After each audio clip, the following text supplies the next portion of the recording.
It has been more than 16 years since a civilian working for the Navy was charged with passing secrets to Israel. Jonathan Pollard pled guilty to conspiracy to commit espionage and is serving a life sentence. At first, Israeli leaders claimed Pollard was part of a rogue operation, but later took responsibility for his work. Now, Fox News has learned some U.S. investigators believe that there are Israelis again very much engaged in spying in and on the U.S., who may have known things they didn't tell us before September 11th. Fox News correspondent Carl Cameron has details in the first of a 4-part series. Since September 11th, more than 60 Israelis have been arrested or detained, either under the new Patriot anti-terrorism law or for immigration violations. A handful of active Israeli military were among those detained, according to investigators, who say some of the detainees also failed polygraph questions when asked about alleged surveillance activities against and in the United States. There is no indication that the Israelis were involved in the 9/11 attacks, but investigators suspect that the Israelis may have gathered intelligence about the attacks in advance and not shared it. A highly placed investigator said there are, quote, tie-ins, but when asked for details, he flatly refused to describe them, saying, quote, evidence linking these Israelis to 9/11 is classified. I cannot tell you about evidence that has been gathered. It's classified information. Fox News has learned that one group of Israelis, spotted in North Carolina recently, is suspected of keeping an apartment in California to spy on a group of Arabs who the United States is also investigating for links to terrorism. Numerous classified documents obtained by Fox News indicate that even prior to September 11th, as many as 140 other Israelis had been detained or arrested in a secretive and sprawling investigation into suspected espionage by Israelis in the United States. Investigators from numerous government agencies are part of a working group that's been compiling evidence since the mid-90s. These documents detail hundreds of incidents in cities and towns across the country that investigators say, quote, may well be an organized intelligence gathering activity. The first part of the investigation focuses on Israelis who say they are art students from the University of Jerusalem and Bezalel Academy. They repeatedly made contact with U.S. government personnel, the report says, by saying they wanted to sell cheap art or handiwork. Documents say they, quote, targeted and penetrated military bases, the DEA, FBI, and dozens of other government facilities, and even secret offices and unlisted private homes of law enforcement and intelligence personnel. The majority of those questioned, quote, stated they served in military intelligence, electronic surveillance intercept, and or explosive ordnance units. Another part of the investigation has resulted in the detention and arrests of dozens of Israelis at American Mall kiosks, where they've been selling toys called Puzzle Car and Zoomcopter. Investigators suspect a front. Shortly after the New York Times and Washington Post reported the Israeli detentions last month, the carts began vanishing. Zoomcopter's webpage says, we are aware of the situation caused by thousands of mall carts being closed at the last minute. This in no way reflects the quality of the toy or its saleability. The problem lies in the operator's business policies. Why would Israelis spy in and on the U.S.? A General Accounting Office investigation referred to Israel as Country A and said, quote, according to a U.S. intelligence agency, the government of Country A conducts the most aggressive espionage operation against the U.S. of any U.S. ally. A defense intelligence report said Israel has a voracious appetite for information and, quote, the Israelis are motivated by strong survival instincts which dictate every facet of their political and economic policies. It aggressively collects military and industrial technology, and the U.S. is a high priority target. The document concludes, quote, Israel possesses the resources and technical capability to achieve its collection objectives. A spokesman for the the Israeli embassy here in Washington issued a categorical denial, saying any suggestion that Israelis are spying in or on the U.S. is, quote, simply not true. There are other things to consider, and in the days ahead, we will take a look at the U.S. phone system and law enforcement's methods for wiretaps, and an investigation into the possibility that both have been compromised by our friends and allies overseas. Brett? Carl, what about this question of advanced knowledge of what was going to happen on 9/11? How clear are investigators that some Israeli agents may have known something? Well, it's very explosive information, obviously, and there's a great deal of evidence that they say they have collected, none of it necessarily conclusive. It's more when they put it all together. A bigger question, they say, is how could they not have known? Almost a direct quote, Brett. This going to the fact that they were spying on some Arabs, right? Correct. All right, Carl, thanks very much. We reported on the approximately 60 Israelis who had been detained in connection with the September 11th terrorism investigation. Carl Cameron reported that U.S. investigators suspect that some of these Israelis were spying on Arabs in this country and may have turned up information on the planned terrorist attacks back in September that was not passed on. Tonight, in the second of 4 reports on spying by Israelis in the U.S., we learn about an Israeli-based private communications company for whom a half dozen of those 60 detained suspects worked. American investigators fear information generated by this firm may have fallen into the wrong hands and had the effect of impeding the September 11th terror inquiry. Here's Carl Cameron's second report. Fox News has learned that some American terrorism investigators fear certain suspects in the September 11th attacks may have managed to stay ahead of them by knowing who and when investigators are calling on the telephone. How? By obtaining and analyzing data that's generated every time someone in the U.S. makes a phone call. One sitting in city, please. Here's how the system works. Most directory assistance calls and virtually all call records and billing in the U.S. are done for the phone companies by Amdocs Limited, an Israeli-based private telecommunications company. Amdocs has contracts with the 25 biggest phone companies in America and more worldwide.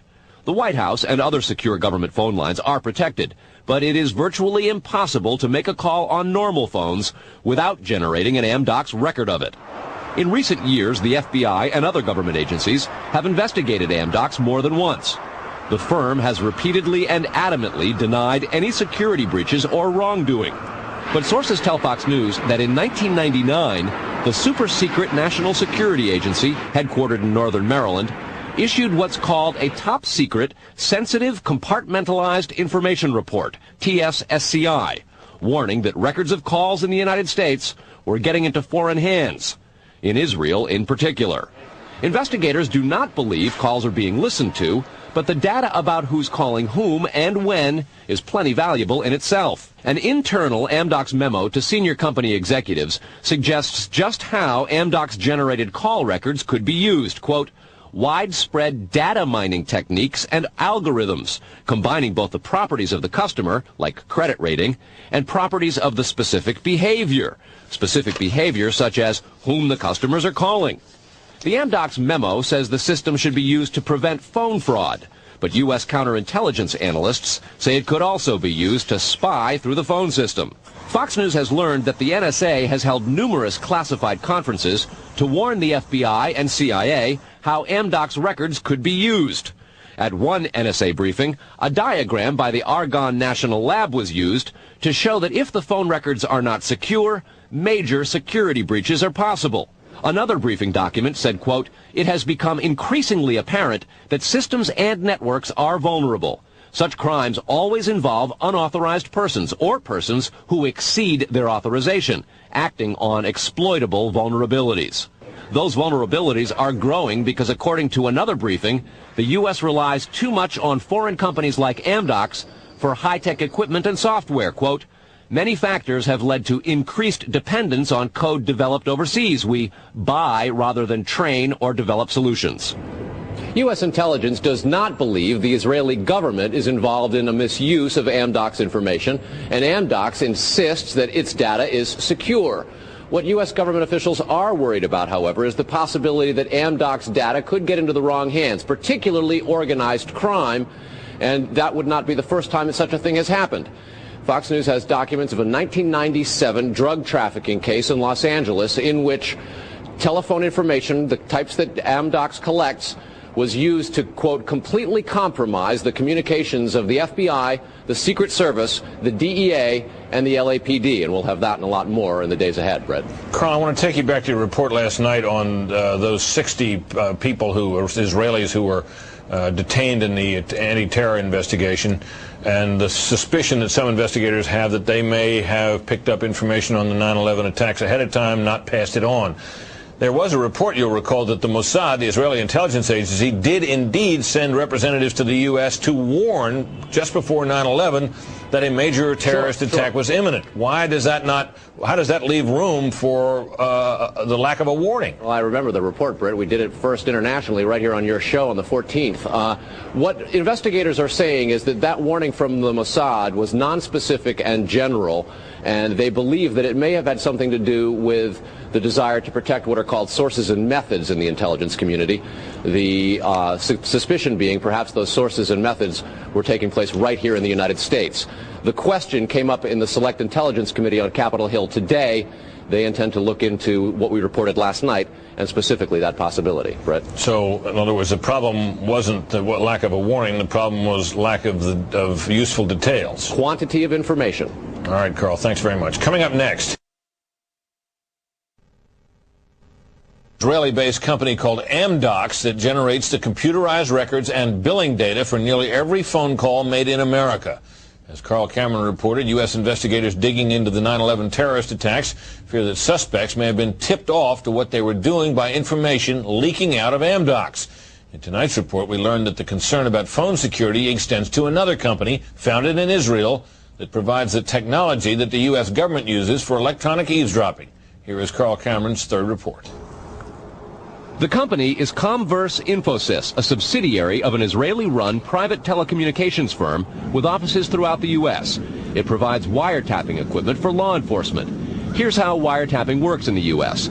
Every time you make a call, it passes through the nation's elaborate network of switchers and routers run by the phone companies. Custom computers and software made by companies like Comverse are tied into that network to intercept, record, and store the wiretapped calls, and at the same time transmit them to investigators. The manufacturers have continuing access to the computers so they can service them and keep them free of glitches. This process was authorized by the 1994 Communications Assistance for Law Enforcement Act, or CALEA. Senior government officials have now told Fox News that while CALEA made wiretapping easier, it has led to a system that is seriously vulnerable to compromise and may have undermined the whole wiretapping system. Indeed, Fox News has learned that Attorney General John Ashcroft and FBI Director Robert Mueller were both warned October 18th in a hand-delivered letter from 15 local, state, and federal law enforcement officials who complained that, quote, law enforcement's current electronic surveillance capabilities are less effective today than they were at the time CALEA was enacted. Comverse insists the equipment it installs is secure, but the complaint about this system is that the wiretap computer programs made by Comverse have in effect a back door through which wiretaps themselves can be intercepted by unauthorized parties. Adding to the suspicions is the fact that in Israel, Comverse works closely with the Israeli government and under special programs gets reimbursed for up to 50% of its research and development costs by the Israeli Ministry of Industry and Trade. But investigators within the DEA, INS, and FBI have all told Fox News that to pursue or even suggest Israeli spying through Comverse is considered career suicide. And sources say that while various FBI inquiries into Comverse have been conducted over the years, they've been halted before the actual equipment has ever been thoroughly tested for leaks. A 1999 FCC document indicates several government agencies expressed deep concerns that too many unauthorized, non-law enforcement personnel can access the wiretap system. And the FBI's own nondescript office in Chantilly, Virginia, that actually oversees the CALEA wiretapping program, is among the most agitated about the threat. But there is a bitter turf war internally at FBI. It is the FBI's office in Quantico, Virginia, that has jurisdiction over awarding contracts and buying intercept equipment. And for years, they've thrown much of the business to Comverse. A handful of former U.S. law enforcement officials involved in awarding Comverse government contracts over the years now work for the company. Numerous sources say some of those individuals were asked to leave government service under what knowledgeable sources call troublesome circumstances that remain under administrative review within the Justice Department. And what troubles investigators most, particularly in New York in the counterterrorism investigation of the World Trade Center attack, is that on a number of cases, suspects that they had sought to wiretap and surveil immediately changed their telecommunications processes. They started acting much differently as soon as those supposedly secret wiretaps went into place. Brett? Carl, is there any reason to suspect in this instance that the Israeli government is involved? No, there's not, but there are growing instincts and an awful lot of law enforcement officials in a variety of agencies who suspect that and have begun compiling evidence and a highly classified investigation into precisely that possibility. Brett? All right, Carl, thanks very much. On a long-standing government espionage investigation, federal officials this year have arrested or detained nearly 200 Israeli citizens suspected of belonging to a, quote, organized intelligence gathering operation. The Bush administration has deported most of those arrested after September 11th, although some are in custody under the new anti-terrorism law. Cameron also described an investigation into the possibility that an Israeli firm generated billing data that could be used for intelligence purposes, and described concerns that the federal government's own wiretapping system may be vulnerable.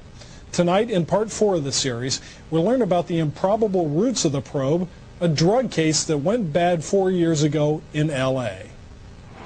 Los Angeles, 1997. A major local, state, and federal drug investigation sours. The suspects? Israeli organized crime, with operations in New York, Miami, Las Vegas, Canada, Israel, and Egypt. The allegations? Cocaine and ecstasy trafficking and sophisticated white-collar credit card and computer fraud. The problem? According to classified law enforcement documents obtained by Fox News, the bad guys had the cops' beepers, cell phones, even home phones under surveillance. Some who did get caught admitted to having hundreds of numbers and using them to avoid arrest. Quote, this compromised law enforcement communications between LAPD detectives and other assigned law enforcement officers working various aspects of the case. The organization discovered communications between Organized Crime Intelligence Division detectives, the FBI, and the Secret Service. Shock spread from the DEA to the FBI in Washington and then the CIA. An investigation of the problem, according to law enforcement documents, concluded, quote, the organization has apparent extensive access to database systems to identify pertinent personal and biographical information. When investigators tried to find out where the information might have come from, they looked at Amdocs, a publicly traded firm based in Israel. Amdocs generates billing data for virtually every call in America, and they do credit checks. The company denies any leaks, but investigators still fear that the firm's data is getting into the wrong hands. When investigators checked their own wiretapping system for leaks, they grew concerned about potential vulnerabilities in the computers that intercept, record, and store the wiretapped calls. A main contractor is Comverse Infosys, which works closely with the Israeli government and under a special grant program is reimbursed for up to 50% of its research and development costs by Israel's Ministry of Industry and Trade. Asked this week about another sprawling investigation and the detention of 60 Israelis since September 11th, the Bush administration treated the questions like hot potatoes. I would just refer you to the Department of Justice with it. I'm not familiar with the report. I'm aware that some Israeli citizens have been detained. With respect to why they are being detained and the other aspects of your question, whether it's because they are in intelligence services or what they were doing, I will defer to the Department of Justice and the FBI to answer that. Beyond the 60 apprehended or detained and many deported since September 11th, another group of 140 Israeli individuals have been arrested and detained in this year in what government documents describe as, quote, an organized intelligence gathering operation designed to, quote, penetrate government facilities.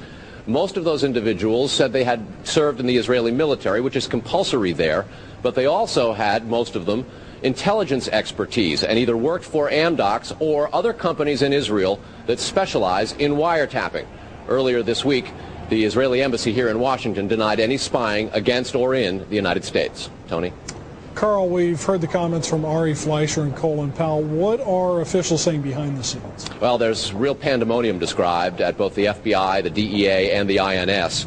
A lot of these problems have been well known to some investigators, many of whom have contributed to the reporting on this story. And what they say is happening is supervisors and management are now going back and collecting much of the information because there's tremendous pressure from top levels of all of those agencies to find out exactly what's going on. At the DEA and the FBI already, a variety of administrative reviews are underway, in addition to the investigation of the phenomenon. They want to find out how it is that all this has come out, as well as be very careful because of the explosive nature and very political ramifications of the story itself. Tony? All right, Carl, thanks.